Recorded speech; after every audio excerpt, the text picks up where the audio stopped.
3. Hai persoas que falan cos dedos e que escoitan co corazón. Iris Abril, a pianista de Salvaterra que nos deixou coa boca aberta no programa El piano da Xesta, Iris demostrou que non fai falta ruxir para que toda a selva te gane silencio para escoitarte. Benvida, Iris. Pois hola, Jimena, estou super ilusionada de estar hoxe aquí falando contigo, que ademais tamén eres músico, que ti tocas a batería, e entre os músicos sempre nos entendemos mellor. Me parece guai que no cole se sigan facendo estas cousas, que se conte con antigos alumnos, porque eu tamén fui alumna do CEIP Infante Felipe de Borbón e iso me fai moita ilusión que me entrevistes hoxe. Estás de acordo co dito a música amas as feras?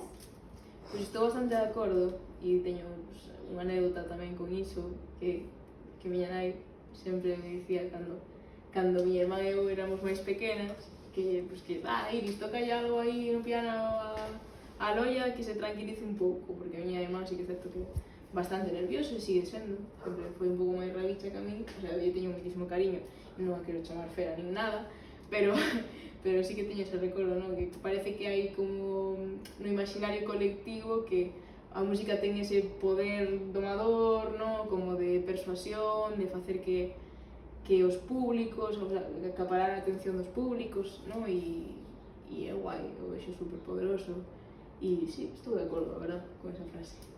Como foi a túa experiencia no programa El piano?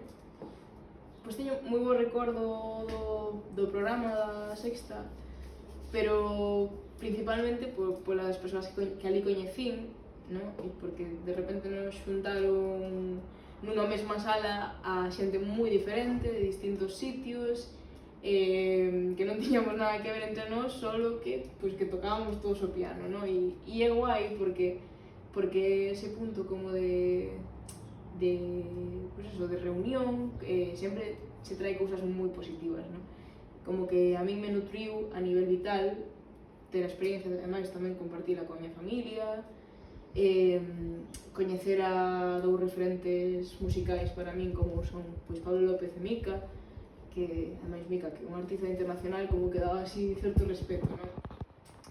Tamén teño bo recordo como do momento mesmo de tocar ali na estación, en Príncipe Pío, porque eu avisei unha amiga miña que estaba estudiando ali en Madrid de que eu estaba en Madrid, pero claro, non lle dixera nada do templete audiovisual que había ali montado e cando chegou á estación flipou un pouco porque xusto me pillou no momento de estar tocando a canción que iba a interpretar, que era Purple Rain de Prince.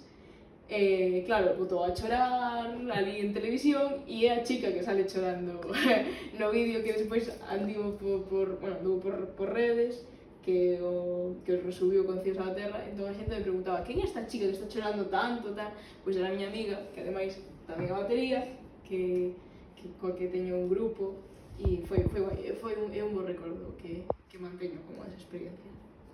Cal é a túa relación con Salvaterra de Miño á hora de crear? A miña relación con Salvaterra? Bueno, Salvaterra é todo a nivel de, non sei, como a miña casa, non? Hai estes tópicos sempre artísticos de sempre volver ao fogar para falar de cousas íntimas, de cousas moi profundas, como o de sempre, non? O rollo da morriña, a saudade.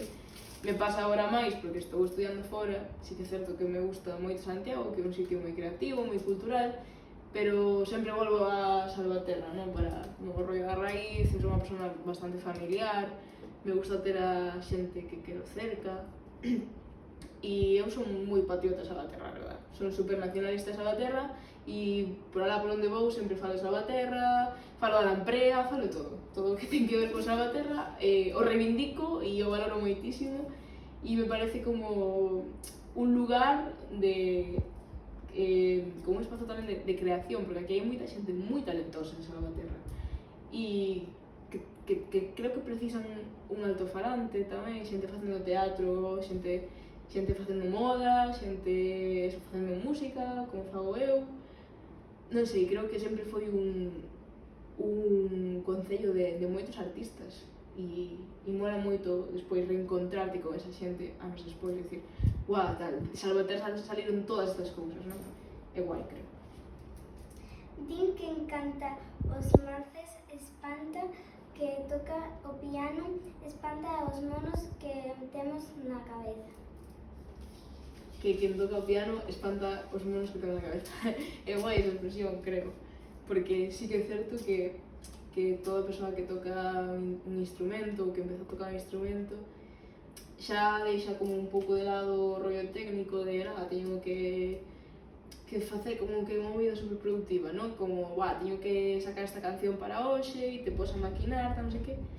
E entras como noutro plano tamén, non? Como, isto mola porque me fai deixar de pensar, non? Nas cousas máis feas do mundo, que a veces temos na cabeza.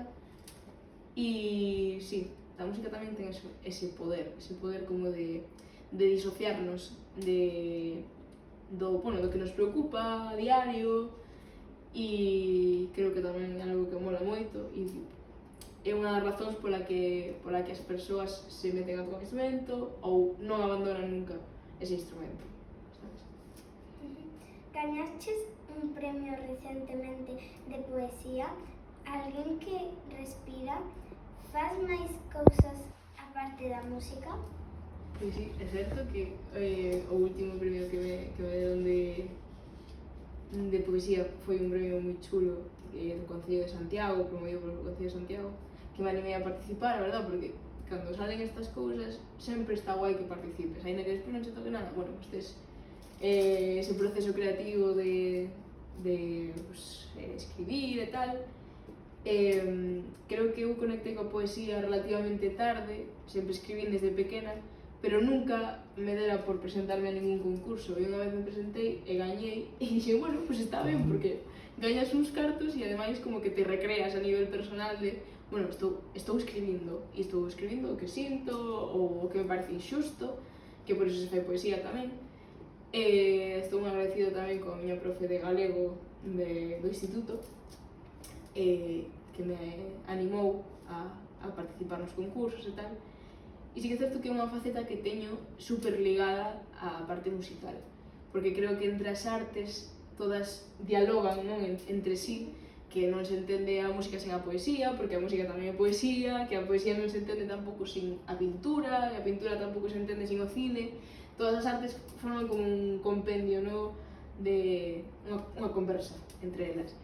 Non hai compartimentos estancos de eu solo toco, eu solo escribo, eu só tal. Normalmente, a xente que lle gusta a arte, normalmente, pois, se dedica a facer máis cousas e normalmente está metida en moitos rollos. A mí me pasa tamén que non sei dicir que non, entón, sí que é certo que despois non teño tempo material para todo no que quero estar presente, e normalmente, pois, tampouco que sexa remunerado nin nada, pero pasas ben, te autodeterminas tamén. Me gusta o teatro, me gusta iso, a pintura, tamén de familia, porque meu pai é publicista e algo teño que sacar de aí. Non sei, creo que é guai que ti tamén domines outros ámbitos que non sexan só a música ou só, eu que sei, o patinaje artístico. É dicir, meterte noutras cousas vai che dar unha visión máis global, máis completa do que ti faz, e tamén o ves desde outras perspectivas. Entón, sí, fago máis cousas, pero porque somos cus inquietos os que facemos estas cousas. Se estiveches perdida nunha selva e atoparas un piano bello, que canción tocarías? No, é unha pregunta moi complicada esa. A mítica que che fan de, se vas a máis a deserta, tal, non sei que. Esta pregunta é complicada porque hai moitas cancións que me gustan moito tocar, pero igual xusto nesa situación concreta que debe ser complicada, porque estar nunha selva tropical e tal, e encontrarte un piano, pois é que estás un pouco fastidiado. Pero no caso de que pasara iso, pois non sei, igual polo contexto algo relacionado cos animais ou así, Eye of the Tiger, unha cousa desas, pero sí que é certo que cando eu me sento nun piano, as primeiras cancións que me sabe tocar, non sei, pois algunha que me guste bastante como Viena, de Billy Joel, que é unha canción moi pianística, ou unha, por decir un exemplo en español, unha canción de Los Piratas que se chama El equilibrio es imposible, unha canción das miñas favoritas, que me gusta moito. Bueno, pois moitas grazas por todo, hasta aquí a nosa entrevista. Chao.